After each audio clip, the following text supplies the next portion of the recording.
Welcome back to the Speed Talks podcast, guys. I'm stoked to get this going again. It's been a minute, but I'm pumped to be back at it, pumped to be back on social and putting content out.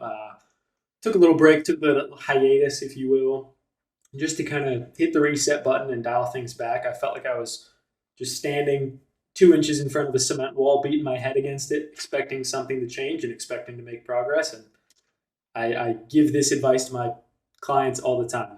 Sometimes you got to take a few steps back before you can get a running start and get over that hurdle. So that's what I did. Now I'm back to it. Got a good plan of action, and I'm ready to rock and roll, bring a ton of value to everybody who listens, all my clients, all my audience. Just trying to get back to helping racers succeed and feel more confident and be successful in the sport they love so much. So today, I want to discuss something you commonly see in the culture of motorsport. And it's something that makes sense from a lot of perspectives, but it's detrimental to the athlete more often than it's helpful to the athletes. And that is the outcome fixation, the outcome focus, the need to deliver results, the high pressure cooker environment that is the racing paddock. Now, of course, from a business and entertainment standpoint, and just from being a competitor, you don't want to show up and compete for fifth place. You're not just gridding up to grid up most of the time. We've got exceptions to that rule, but the majority of the time, the end goal, the end result is always, I want to win races, I want to win championships. And from a business perspective, the whole adage is win on Sunday, sell on Monday. So this makes sense from business and entertainment, but the issue arises from that performance standpoint, from the racer's perspective.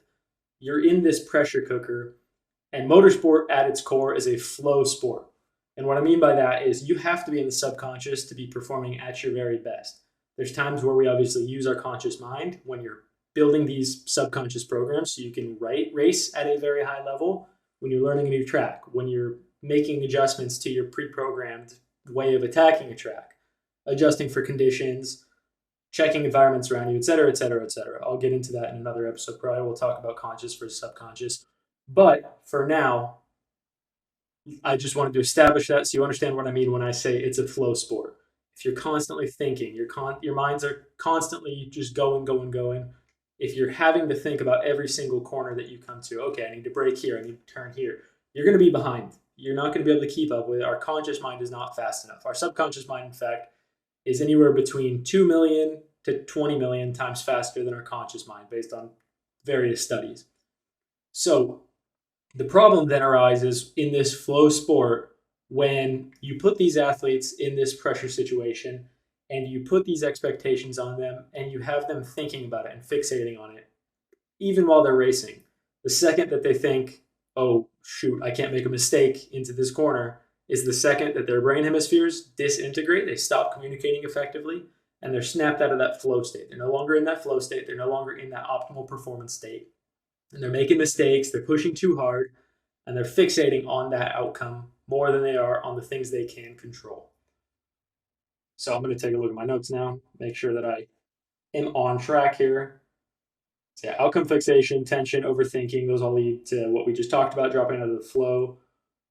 A perfect example of this in motorsport right now is Daniel Ricciardo in Formula One. You can find examples across any type of motorsport, in any paddock, whatever it may be. There's examples of this exact scenario playing out, but Daniel Ricciardo is probably the most relevant and the most publicized right now. This entire year, he's been on the hot seat. Team has been unhappy with him. They've been putting these expectations on him. He's not adjusting to the new car well. He's having difficulties and not delivering results that his teammate is. And this has basically compounded more and more and more as the races went on, and as journalists continued to ask and poke the buttons, and as his team owner continued to answer it, Zach Brown continued to answer it in such a way that really didn't support Ricciardo. It was, yeah, he's on the bubble, and we have options in his contract of buying out the next season. Well, the second that Ricciardo has those thoughts in his head, you could see, even just watching F1, that he's tense. He's no longer his light, jovial, normal self. He's no longer really having fun when he's out there racing. And again, the best way to get into that flow state often is to have fun and remember why you got into the sport and go out there and just let yourself get into the flow. practice sessions, et cetera, et cetera. Like that's when you're making the more conscious changes. But if you're taking somebody out of that ideal performance state, optimal performance state, and you're putting these expectations on them, and then you're making your claims or making your arguments against them more severe when they succumb to that pressure, it's just not conducive to that performance state. And I'm not saying that we shouldn't have expectations on these athletes. Of course, it's not feasible to have an athlete in a racing seat who can't deliver results, but there's definitely a more tactful way of going about this, and there's a better way of pivoting this culture and this outcome focus to protect and support the riders, protect and support the racers to where they can more comfortably perform at their very best and perform at their peak. And this is something I almost put on myself with my clients, is insulating them from the outcome focus and teaching them ways to manage that fixation on the outcome and find, whether it's mental performance routines, preparation routines, whatever it may be, we're pivoting that active focus away from, I need to deliver on this, I'm putting pressure on myself to do this, to I need to be present moment focused. I'm going to focus on these super simple points of focus, and I'm going to deliver. I'm going to just chip away, get into the flow, and do what I can, do what I know how to do. And I'll adjust afterwards. I'll set goals before, adjust after. So at the very core of this, there is a solution to it, and there is a way of managing this. And I just touched upon it when talking about my athletes. And that is, we need to make two distinctions here. One, we need to separate productive pressure versus unproductive pressure. As I mentioned, it's not realistic, it's not feasible to not have these expectations and not have some sort of pressure to deliver and get better. Obviously, without pressure, 99% of people are not going to improve. They're not going to get better because they're not going to have a benchmark that they're chasing. They're not going to have something that they're working towards. So yeah, we need pressure, we need goals, we need outcomes to chase. But we need to define what is that productive pressure versus what is unproductive pressure. Unproductive pressure, that's easy to define. That is when race weekend comes about and you're fixated on, I need to win this race, or I need this many points, or I need to do this, I need to finish here, I need this lap time. That's unproductive 99% of the time, because all that's doing is getting you out of the present moment focus, and you're looking beyond the race. You're looking after the race. You're not in your seat. You're not where you are.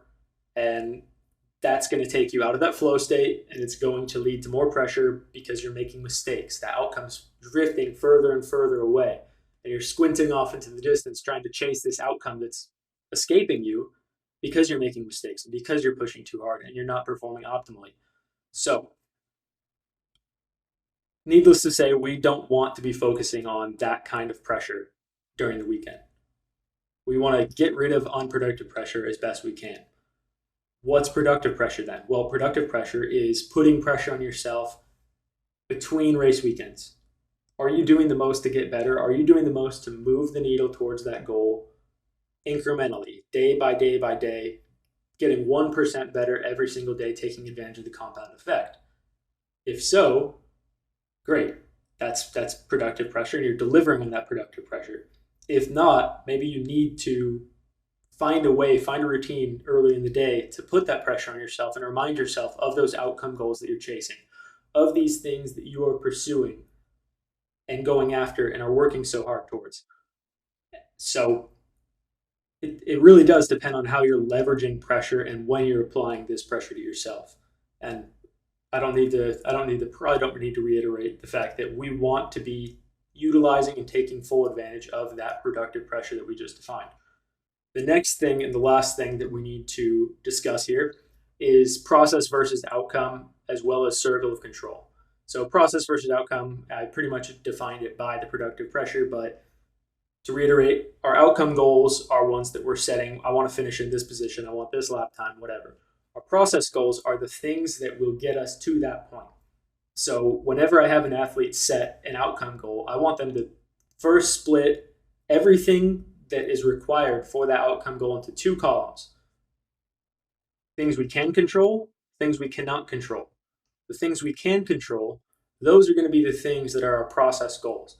Those are going to be the things like staying or getting in optimal shape, working on my breath work, getting a perfect routine dialed in, optimizing my nutrition, et cetera, et cetera, et cetera. All those small details, those are going to be our process goals. Execute on my fitness plan every single day.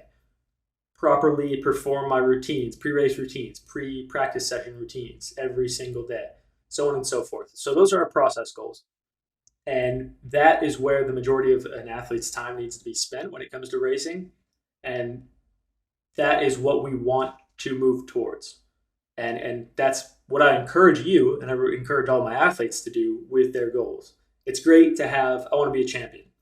Like, yeah, that's an awesome goal. That's what a lot of people, pretty much everybody who competes wants to be, right? But how are you going to get there? Until you take the time to sit down and break those things apart and focus on each step it's going to take, each thing you can control, you're not going to have a plan of action, and it's going to be very random, and you're almost going to need luck on your side, or you're going to have to figure it out the hard way, just beating your head against the wall, not getting routines, not getting progress, and not having a predictable progression method that's going to help you get to that step by step by step. Let me see, check my notes again. I think I pretty much covered everything I wanted to cover. I did. But to reiterate on that, that's the most common thing I see in motorsport. And again, it makes sense at a core level. But I urge not only athletes, but everybody on the team to kind of help diffuse that pressure cooker environment as best they can.